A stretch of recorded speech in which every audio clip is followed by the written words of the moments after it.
1940s were a decade well defined by World War II. The policies of isolationism was destroyed by the bombing of Pearl Harbor.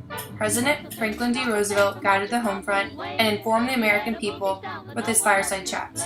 Men and women were sent off to war. Those who remained in the U.S. did what they could to contribute to the war efforts. Men and women were able to stimulate the economy to lift the country out of the Great Depression. They made him blow a bugle for his Uncle Sam. It really brought him down because he couldn't jam. I'd like to welcome Alex and General Haycraft back home from war. Mr. Haycraft, how was your experience in war and what happened? Wasn't too fun. Get captured by Germans. Prisoner of war. Can you expand on how prisoner of war was? I think they starved me. Almost got killed by an English Spitfire. They strafed while we were walking. Okay. Alex, why did you enlist in World War II? It was my patriotic duty to serve this country for all the rights that are preserved for us. Did you see it as a means to get out of the Great Depression? But of course. Okay.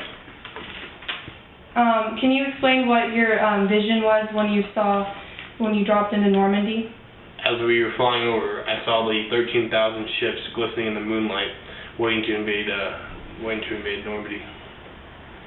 How would you guys sum up your war experience? Would you say it's a positive one or a negative one? War changes a man. You never come back the same. With news of German scientists splitting a uranium atom, a fear that they would create a bomb which would be used for mass destruction alarmed scientists. Albert Einstein wrote a letter to FDR asking to begin research, and in 1941, the Manhattan Project began. The atom bomb was created, which was a great advancement in science for the United States. This invention brought about the option to use the bomb on Japan to end the war, which Truman gave his consent to do in August 1945. After the attack on Pearl Harbor, President FDR signed an order to relocate Japanese Americans away from their homes and into internment camps. The U.S. government created these camps for the protection of the Japanese against Japan. The Japanese did so willingly and were warned prior. At the camps, the Japanese were provided with schools, libraries, religious services, hospitals, and post offices. Despite being in the internment camps, the Japanese still contributed to the war effort by producing camouflage nets and rubber. We must be the great arsenal of democracy. For us, this is an emergency as serious as war itself.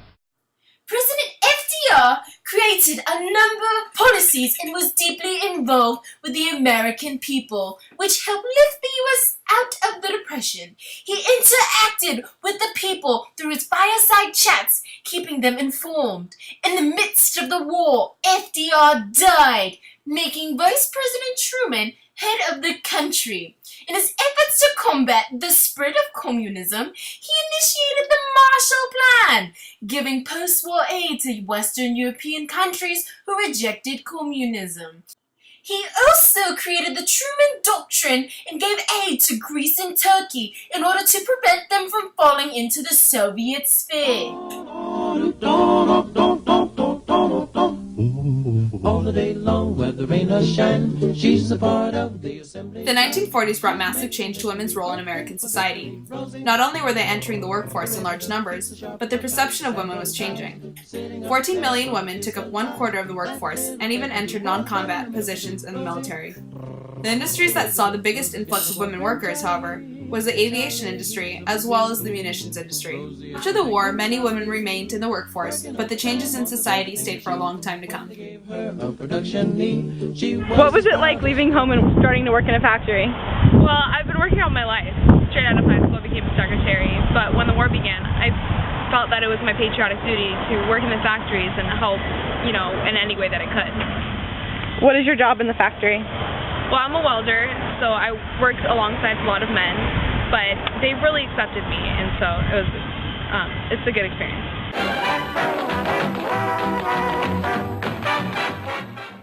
Pinups in the 1940s were seen as a sex symbol.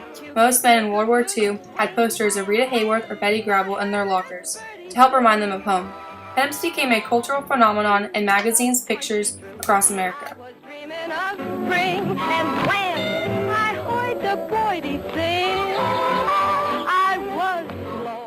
This land is your land, and this land is my land. From the California.